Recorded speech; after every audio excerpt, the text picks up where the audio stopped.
Un concepto muy importante en termodinámica es el de calor y el de su medida, mediante calorimetría o técnicas calorimétricas. Asociado al calor hay dos conceptos también muy importantes. Uno es el de calor específico, que es el calor asociado a una variación de temperatura de una sustancia. Por ejemplo, si calentamos una sustancia, lo que obtenemos es que el calor específico es una medida del calor necesario para aumentar en una temperatura de 1 grado Celsius una masa de 1 kilogramo de esa sustancia.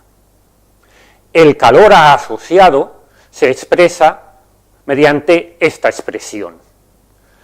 El calor es igual a la masa por el calor específico, que es característico de la sustancia, por la variación de temperatura producida. Otro concepto importante es el de calor latente, que es el calor que aparece durante una transformación, por ejemplo, de sólido a líquido o de líquido a gas. En este caso, el calor, cuando se produce la transformación, viene expresado por calor igual a la masa de la sustancia que se transforma por el calor latente asociado a esa transformación. Si es un calor que se aporta, se suele considerar positivo. Si es un calor que se extrae, por ejemplo, al pasar de sólido a líquido, se suele considerar negativo. Veamos, pues, un ejemplo en el cual aplicar estas dos fórmulas. Imaginemos que tenemos 5 kilogramos de hielo que están a una temperatura de menos 10 grados Celsius y nos piden calcular el calor necesario para que se transformen estos 5 kilogramos en vapor. Evidentemente necesitaremos un conjunto de datos, como el calor específico del agua cuando está en fase sólida, como el hielo, el calor específico del agua cuando está en fase líquida, y los calores latentes de transformación del agua, de sólido a líquido, y de líquido a gas. Los damos aquí, pero serían fáciles de encontrar en múltiples tablas de propiedades físico-químicas de la materia. Tenemos varios apartados en este problema. Primero, hemos de conseguir que la temperatura del bloque de hielo suba de 10 grados Celsius a 0 grados Celsius. El calor asociado viene dado por la expresión en que el calor es la masa por el calor específico por la variación de temperaturas.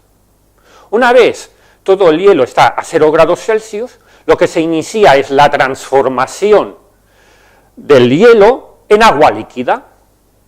En este caso, la expresión que hemos de utilizar es aquella en que se introduce el calor latente de transformación.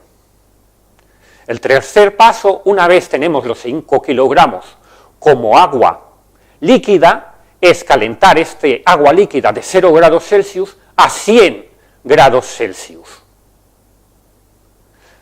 Volvemos a tener una expresión en la que aparece el calor específico, pero en este caso el calor específico del agua líquida. El último apartado correspondería a transformar todo el agua líquida que está a 100 grados Celsius en vapor. En este último apartado volvemos a introducir la expresión del calor latente, pero el valor del calor latente es el de la transformación del agua líquida a agua sólida. El calor total asociado, pues sería, o el calor total necesario, sería la suma de todos los calores que hemos determinado en estos 4 pasos.